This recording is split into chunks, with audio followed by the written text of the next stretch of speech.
안녕하세요, 학신입니다. 2024년 2월 드림 시큐리티 전자공시 사업 설명을 들어가 봅니다. 여기 보면은 주요 사업 내용으로 얘들이 매출의 비중이 솔루션 6%, 개인정보 보호 서비스 4.7%, 운영하는데 0.7%, 국방 부분이 8%, 렌탈 부분이 80%. 그러니까 렌탈을 제외한 20%에서 국방 방위 쪽의 매출 8%, 그리고 개인정보 보호 솔루션 요게 한 10% 정도. 얼마 안 된다니까. 자, 코스닥에는 17년에 특례 상장을 했다. M&A 중개망 합병 특례로 코스닥에 상장했다. 자, 또 뭐 있노? 22년 한국 렌탈 같은 경우는 대통령 선거 중앙 선거관리위원회 물건들을 렌탈 지원한 그런 것들도 있고,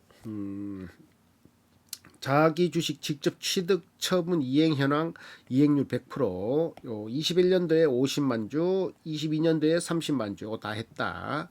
그런 것도 있고, 이 사업은 정보 보호 산업에 속해 있고 제품이 소비자에게 제공되는 형태에 따라서 휴대폰 본인 확인 혹은 스마트 공동 인증 서비스를 제공하는 개인정보 보호 서비스와 전자문서 보안 솔루션, PKI 기반 인증 솔루션, 데이터 암호 솔루션, 모바일 보안 솔루션 등을 제공하는 정보보안, 인증 솔루션, 시스템 구축, SI로 구분할 수 있다.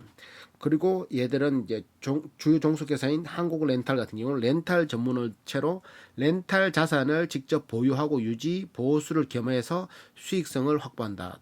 대표적인 게 OA 기기, 뭐 이렇게 그 고소 작업 때 IT 기기, 산업용 장비, 뭐 서버 뭐 이런 것들이 있겠지. 그래서 렌탈 부분이 80% 가장 크고 국방 부분이 8%, 솔루션이 6%, 개인정보 보호 서비스 4.7%, 운영이 0.7%. 23년 3분기 말 연결 매출 기준이 1,710억을 발생했다. 주요 제품 뭐 개인정보 보호 서비스 뭐 이런 것들 보안 솔루션 103억, 그 개인정보 보호 80억, 4.7%, 운영 12억, 국방 부분 보안 장비 및 솔루션 142억, 렌탈이 1372억. 렌탈을 1년치 1800 올릴 때 이번에 1372억 올렸으니까 작년보다 떨어졌을 거고, 국방 부분은 작년에 1년에 135억 올렸는데 이번에는 142억 올렸으니까 작년보다 상승. 운영에 12억 올렸는데 벌써 3분기에 12억 올랐으니까 운영의 상승. 솔루션 부분에는 177억 올렸었는데 지금 103억 올렸으니까 조금 매출이 줄어들었고, 개인정보 보호 서비스에는 107억 올렸는데 80억이니까 80억을 3으로 나누면 3, 3은 9, 3, 2, 3, 7이 21, 27억 들어가니까 작년보다 조금 부족할 수 있겠다. 솔루션 주요 상품 제품 크립토 뭐 라인 뭐 사인 뭐 이런 거 여러 가지 있고, 자, 대부분의 제품은 크게 암호 인증 권한 관리 기술로 분류되고, 암호나 인증 권한 관리는 정보통신망을 통해 정보의 안전한 전송 및 이용, 정보통신망상의 상대방에 대한 신원 확인, 정보통신망을 통한 불법적인 접근을 막기 위한 기반 기술, 세부적으로 암호 기술을 정보통신망을 통한 안전한 정보의 송수신을 하기 위한 기술로 암호 알고리즘, 암호 키 관리, 암호 응용 기술로 분류될 수 있고, 인증 기술은 정보통신망에서 상대방의 신원을 확인하기 위해서 확인하게 한 기술로 PKI 기술, 디바이스 인증, 본인 확인으로 분류하고, 권한 관리 기술은 정보통신망을 통해 정보를 이용하고자 하는 자가 권한을 가지고 있는지를 판단하기 위해서 웹 서비스 기반의 보안 솔루션을 다루고 있다. 암호, 기밀성, 무결성, 인증, 신원자의 확인을 하기 위한 기술, 뭐 사물 기기 디바이스에 대한 신뢰 인증, IoT 인증 뭐 이런 것들 있을 수 있다. 전자문서 표준, 문서 보관의 효율성이나 안정성을 확보하기 위해서 공인 전자문서 센터를 운영한다. 전자문서지만 요걸 공인해준다 이런 거겠지.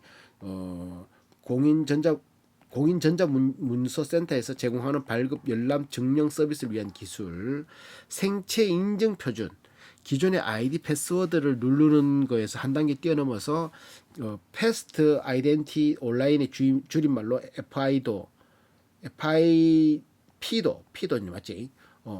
환경에서 비밀번호 없이 생체 인식 지문이나 홍채 혹은 페이스 아이디 이런 걸로 본인 확인하기도 한다. 대용량 송수신 표준, 용량의 큰 자료를 송수신할 때 잘 되는 거, 그런 것들이 있을 수 있고, 얘들 같은 경우는 렌탈 자산이 유형 자산에서 생산 설비에서 렌탈 자산이 615억, 총 2,030억에서 요번에 615억치 렌탈 자산을 늘렸고, 선급 렌탈 자산, 선급은 미리 준 게 35억 정도 돼 있다. 그런 것들이 있고, 얘들을 보더라도 렌탈 부분의 수출이 232억 발생하고 내수가 1139억, 합쳐가 1372억 중에 230억이 수출이다. 나머지는 수출이 대기 운영이나 국방이나 개인정보 보호나 이런 것들, 또 솔루션 이런 것들은 수출할 수가 없다. 수출이 안 된다. 그리고 휴대폰 본인 확인 서비스 웹 호스팅 사업자가 메이크샵, 고도몰, 카페24 이렇게 제휴 계약을 맺어서 연동 개발을 한다. 메이크샵, 고도몰, 카페24밖에 없나 얘들? 나와 있는 게 없더라고. 그래서 이번 휴대폰 본인 확인 서비스 웹 호스팅 사업자에서 메이크샵, 고도몰, 카페24 등 전문 호스팅, 웹 호스팅 사업자가 여기를 운영하면서 그 가입하러 들어오고 거기서 물건 살 때 인증, 본인 인증하고 하잖아. 그거를 얘들이 중개하는 그런 거란 말이지. 또 뭐, 당사가 보유하고 있는 시장성 있는 지분증권은 유엔젤 주식회사 39만 주를 22억에 샀는데 지금 13억이 됐다. 까먹었다는 소리지. 순차익금이 차익금 빌린 게 2,600억인데 자본금 빼고 하니까 순차익금이 2,232억, 227%가 된다. 얘들의 차익금이 불어나를 수밖에 없는 거는 한국 렌탈은 뭐고, 물건을 일단 갖다 놓고 그걸 빌려주는 거잖아. 그리고 다달이 돈 얼마씩 받는. 그러다 보니까는 처음에 또 큰 돈이 들어갈 수밖에 없는 거지. 렌탈 사업 자체가. 그러니까 자금 요소는 렌탈 사업 못 하는 거지. 근데 얘들은 한 95% 이상이 계속적으로 지속적인 소비를 한다. 계속 재계약이 이루어지고 물건도 한 90% 이상이 나가고 있으니까 괜찮은 거지. 꾸준한. 연구개발 조직을 보면 중앙연구소 산하 암호기술연구센터가 있고 코어 기술연구실, 서비스 개발 운영실 등으로 구성되어 있고 체계적으로 운영한다. 체계적으로 운영하는데 생각보다 돈을 많이 쓰지는 못해. 뭐 산업융합 원천 기술 개발 사업, 매직 라인 버전 4.0, 소프트웨어 컴퓨팅 산업 원천 기술 개발 뭐 이런 거 막 있는데, 연구개발 계획, 뭐 국가 공공 정보 시스템 안정성 뭐 이런 여러 가지 있는데 이런 거 뭐 의미 없고, 6억 9천 측정되었다. 작년에 1년치는 13억. 0.6%. 얘들이 매출이 조금 높으니까, 왜 한국 렌탈 매출이 거의 한 1,700억, 1,400억 가까이가 보안과 상관없는 매출이다 보니까 그 매출 대비 총 매출에 이제 하다 보니 0.6%지만 얘들 같은 경우는 한 200억. 얘들 사이버 매출 얼마였나? 얘들 아까 전에 잠깐만 한번 보자. 전체 매출 렌탈 매출을 빼고 1,700억 1711 빼기 1372는 거의 339억인데 국방 쪽에 142 또 빼기 142는 197억 대비 계산을 하면은 6.9 나누기 197억 곱하기 100 3.5% R&D 비용 3.5% 실질적으로 많이 쓰진 않나, 맞지? 그러니까 요거 3.9%, 요거 13억 하여튼 그 요거하고 비교되는 회사가 지니언스잖아요. 지니언스 연구비 얼마? 18%, 48억, 1년에 한 50억씩 쏟아붓고 있다. 그에 비해서는 이거 드림 시큐리티는 너무 작지. 뭐 뭔가 그냥 단순 산술 쪽으로만 계산하더라도 지니언스가 뭐 조만한 회사인데도 60억 쏟아붓는데 얘들은 매출이 더 큰데도 13억밖에 안 쏟아붓는다. 이런 거지. 자, 정보보안 사업이다. 지니언스도 여기 포함되어 있는. 물리보안 같은 경우는 슈프리마, 그거 지문 인식 장치 이런 것들, 문이 열리고 닫히고 이런 것들, 그런 것들, 그 CCTV 이런 것들이지. 그리고 융합 보안은 운송 보안, 자동차, 항공, 항만 뭐 이런 데 다 쓰이는 뭐 정보 보호 산업 발전 과정을 보면 이렇게 바이러스 걸리기도 하고 디도스 공격 받기도 하고 개인정보 보호를 강화를 위한 내용이 담긴 개인정보 보호법이 시행되기도 하고 막 이러면서 사이버 테러 발생하기도 하고 북한이 또 뭘 공격하기도 하고 막 체계적인 정보 보호 산업 진흥의 환경 조성을 위한 정보 보호 산업법을 제정하기도 하고 그러고 이제 AI가 발전함으로 인해서 AI가 그 막 불특정 다수를 막 공개하는 그런 것들도 있을 수도 있고 그러다 보니까 보안은 필수적으로 따라갈 수밖에 없지. 제공 상품 뭐 이렇게 SSO 서비스 싱글 사인온 하나의 아이디로 여러 사이트를 이용하는 토스 아이디 하나만 있으면 여러 사이트를 그 이용할 수 있는 뭐 그런 것들 뭐 우리 많이 쓰잖아요. 요즘 많이 쓰잖아 어플로. 그러니까 그 정보보호 산업이 창과 방패처럼 공격하는 것도 중요하지만 방어하는 것도 아주 중요한 같이 가야 되는 보안 위협에 대응해서 지속적인 R&D가 필요한 그러니까 R&D 비용이 꾸준히 나가야 돼. 평상시에는 중요성이 인식하지 못하나 이렇게 사고 발생 시에는 높은 수준의 품질을 요구한다. 그러다 보니까 진입 장벽이 엄청나게 높다고 볼 수 있지. 주요 특징으로 신성장 사업이고 방위 산업이고 왜 우리나라를 지켜야 되는 산업들을 지켜야 되는 그런 것들이니까 안보와 밀접돼 있으니 미래지향적인 사업이고 왜 그거 신기술이 들어와서 그거를 이제 그 회사가 어떻게 더 커지고 말고의 그 차이도 있으니까 그러고 시장 진입 장벽이 높은 사업이고 이게 그 기술이라는 걸 맞지 하루 아침에 되는 게 아니니까 자 그런 것들도 있다. PKI 인증은 90년대 초반 인터넷이 보안 필요성이 대두되면서 가장 기반이 되는 암호 기술 기반의 기술이다. 그러면서 전자서명법이 나오면서 NPKI 인증 체계는 한국인터넷진흥원이 최상위 인증기관으로 인정을 하면서 공인인증서를 우리나라만 있다고 하는 공인인증서를 발급해서 그게 한국전자인증, 한국정보인증, 금융결제원, 코스콤, KT넷, 한국정보진흥원 6개만 공인인증서를 발급하게끔 했다는 말인 거지.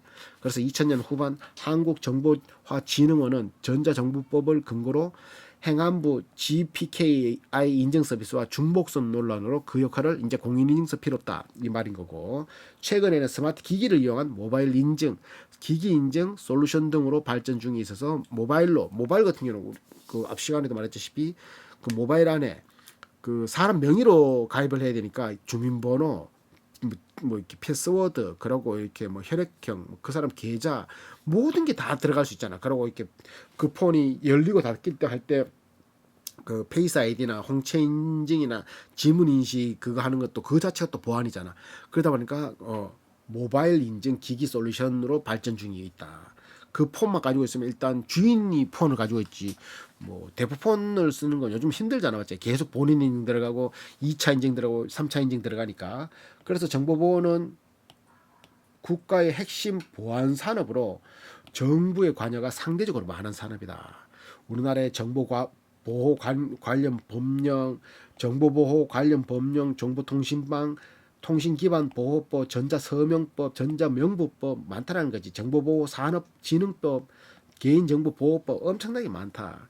정보보호 산업 같은 경우는 연평균 7.9%씩 성장하고 있고 정보보안 시장 같은 경우 15년부터 연평균 11%씩 증가하고 있다. 쭉쭉 커진다라는 소리지. 정보에 관한 그 시장이 매출을 보더라도 정보 보안 시스템 공급 이런 것들도 억, 10억, 100억, 1000억, 1조, 2조 2천억에서 2조 3천억으로 이렇게 늘어난다. 그런 것들을 알려주고 있고 물리 보안 시장 같은 경우는 아까 말했던 슈프리마 지문 인식 장치, CCTV 그리고 뭐 출동하는 캡스 막 이런 거 있잖아. 그런 것들이 물리 보안 그런 것들이다. 물리 시스템 개발 및 공급은 보안 카메라 제조, 보안용 저장 장치 제조, 출입 장비 제조 분야의 매출이 높고 물리 보안 관련 서비스는 출동 보안 서비스, 캡스, 뭐 기타 보안 서비스 분야의 매출 비중이 높은 것으로 나타난다. 물리와 정보 보호 보안 산업은 다른 거지. 아까 말했던 정보를 보안하는 거와 물리적으로 이게 못 들어오게 하는 건 다른 거니까. 자, 물리 보안 산업 그 매출 그 나왔던 거 패스. 그리고 요 경쟁 상황을 보면 개인정보 보호 서비스 같은 경우는 휴대폰 본인 인증, 본인 확인 서비스의 경우 다수의 업체가 혼재되어 여러 회사가 있다는 거야. 휴대폰 인증 서비스는 현재 시장 지배적인 업체가 시장을 선도하고 이게 그 지금 드림 시큐리티라고 나와 있지 않잖아. 그러니까 드림 시큐리티는 아니란 소리지. 있고 당사는 후발주자로 지속적으로 시장을 확대하고 노력하고 있다. 그리고 정보 보안, 인증 솔루션, 시스템 구축 이런 것들 그리고 당사를 포함해서 기존 업체 간 경쟁이 이루어지고 있는 상황. 진입 장벽 같은 경우는 뭐 이렇게 기술 진입 장벽이 높아서 웬만한 기술이 없으면 시도도 참 못하고 뭐 그런 것들이 암호 모듈 검증, 보안 적합성 검증, 국정원의 또 테스트도 받아야 된다. 그런 것도 있다. 당사 보유 주요 기술 PKI 인프라 기술, PKI 기반 및 암호 모바일 인증 서비스, 무선 보안 기술, 인증서 장기 검증 기술, 공인 전자 문서 보관 기술, 대용량 송수신 시스템 이런 것들도 있다. 자, 그건 이제 그렇게 하고 렌탈 산업 같은 경우는 80년대 후반부터 금융 기반의 자회사로 출발해서 급격히 성장하던 중 외환 위기 여파로 대부분 구조조정됐는데 2000년 이후 통신망의 폭발적인 진화와 소비자의 수준 향상, 웰빙 트렌드를 기점으로 다시 재도약하고 외환 위기의 교훈으로 렌탈은 고유의 사업으로 할 수 있는 단기 렌탈 분야로 집중한다. 1년짜리, 뭐 6개월짜리, 뭐 이렇게. 자, 일반 기업 소비자들이 소유 개념에서 물건의 소유, 복사기를 소유, 뭐 이렇게 팩스를 소유, 비데를 소유 이런 개념에서 렌탈로 의식 전환을 렌탈 시장의 설립을 활성화했다. 법인을 대상으로 하는 B2B 사업용이나 장비, 사무 자동화 기기의 경우 호황기에는 투자 증가로 올라갈 수 있고 불황기에는 비용 절감 및 장비 구매 대체자로서 렌탈이 발생해서 꾸준한 수요가 발생되는 장점이 있다. 그러니까 불황기나 호황기나 잘 된다는 소리지. 그리고 얘들은 고소작업대 시장 같은 경우는 건설 장비에 비해서 건설 경기의 영향을 더 적게 받는 품목. 뭐 고소작업대가 꼭 인테리어 뭐 그런 데만 쓰는 데 아니니까 최근 산업재해와 안전 규정에 대한 관리 강화가 되면서 고소작업대에 대한 수요가 상당히 증가했다. 국내 렌탈 시장은 렌터카 시장과 계측기, 정보통신기기, 건설 장비 등을 취급하는 B2B 장비 렌탈 시장, 그리고 정수기, 비데, 안마기, 코에 이런 데 사는 거, 주요 품목인 가정용 B2C 렌탈 시장, 그러니까 B2C 같은 경우는 코웨이, 웅진 코에 이제 그리고 또 뭐 있노? 그럼 밥솥, 쿠쿠 그런 데서 뭐 이렇게 그 B2C 렌탈 시장, 최근 5G 통신 세대 상용화, 사물 인터넷, IoT 등의 보급 활성화로 인해서 중계기 분야의 렌탈 수요가 지속적으로 증가하고 있다. 복합기, 컴퓨터, OA 뭐 이런 것들 여러 가지 있다. 주요 업체로는 당사와 AG 네트워크스, 롯데렌탈. 상품 특성상 진입 장벽이 높지 않아서 렌탈에 대한 노하우, 영업 능력, 채권, 돈 받아내는 능력, 채권은 고려 신용 정보, 시장 진입 장벽이 역할을 하고 있고, OA 기기의 급속한 진화로 인해서 컴퓨터, 복사기 중심으로 렌탈이 빠르게 이루어지고 있고 서버 등 주변 기기로서 렌탈 수요가 증가하고 있다. 건설 장비 중 하나인 그 고소작업대 시장은 주요 국책 사업과 관련 공사, 반도체 및 LCD 생산업체들의 신축 증축으로 인해서 관련 장비 수요가 증가하는 것들, 그리고 이제 다수의 중소업체가 난립해서 경쟁이 심화되고 있으나 장비에 대한 지속적인 유지보수, 산업재해 관련 규제 강화로 신규 장비 도입 등 자산관리 부분의 중요성이 대두되고 있고 대형 주요 업체 위주로 시장이 재편될 가능성이 높다. AJ 네트워크스, 롯데렌탈, 그리고 그 얘들 어디고 갑자기 까먹었다. 한국 렌탈 맞지? 이름 뭐였노? 국내 얘들 무슨 렌탈이었노? 얘들 하여튼 세 가지 돼 있다. 한국 렌탈을 비롯해서 AG 네트워크, 롯데 렌탈이 주요 업체로 시장을 지배하고 있고 렌탈 부분 국내 최초로 시작한 게 종합 렌탈사가 이렇게 한국 렌탈. 오래된 업력을 가진 업체로서 렌탈 사업에 대한 노하우가 영업 능력을 가지고 있다. 그 밖에 투자 결정에 따른 걸로는 특허 뭐 여러 가지 있고, 자, 뭐 특허권이 이렇게 쭉 있고, 저 등록권도 있고 그 신규 사업 이런 것들은 생체 인증, 매직 패스트 아이덴티 온라인 줄임말로 온라인 환경에서 사용자의 신원을 보다 편리하고 안전하게 식별하는 기술이고, 지문 등의 생체 인식 기술과 공개 키 암호 기술을 융합해서 비밀번호 대신 생체 인식을 통해 사용자를 인증하고, 이를 통해 사이트에 등록된 비밀키로 전자 서명을 생성해서 제출해서 사용자를 인증하는 솔루션. 지문 등의 생체 기술과 공개 키 암호 기술을 융합해야 비밀번호 입력 대신 생체 인식. 옛날에는 아이디 넣고 패스워드 넣더라면, 이제는 그냥 폰으로 내 본인 인정하면 폰으로 내 본인을 뚫기가 힘들다는 걸 알고 있기 때문에, 그거를 이제 그 비밀번호 대신 생체 인식도 같이 쓸 수 있다라는 거지. 로그인에 필요한 비밀번호를 생체 인식으로 대체하는 솔루션을 개발 공급해서 다양한 인증 서비스에 패스트 아이덴티 온라인을 기술을 적용할 계획이다. 첨단 암호 기술. 널리 사용되는 RSA 공개 키 방식 알고리즘은 앞으로 다가올 양자 컴퓨터 시대에는 쉽게 해독될 수 있는 위험이 있기에, 커넥티드카 VTL 자동차 2X 이게 연결되는, 자동차가 이제 사물과 이렇게 통신하는 사물 인터넷 기술에 안전하게 적용할 수 있는 암호 기술을 개발해 안전한 보안 환경을 구출할 필요가 있다. 속도가 빨라짐으로 인해서 5G, 6G로 넘어가면 4G, LTE도 빠른데 그보다 더 빠르려 그러면, 진짜 자율주행 가려 그러면 5G 가야 되잖아, 어째? 그러면 많은 정보들이 한 방에 들어오더라도 그걸 빨리빨리 이제 그거 서로 해석하고 그거 빨리빨리 내리려 그러면, 그런 것들도 중간중간에 이상한 정보가 들어오면 안 되니까 보안 환경을 구축할 필요가 있다. 질문은 3으로, 2으로.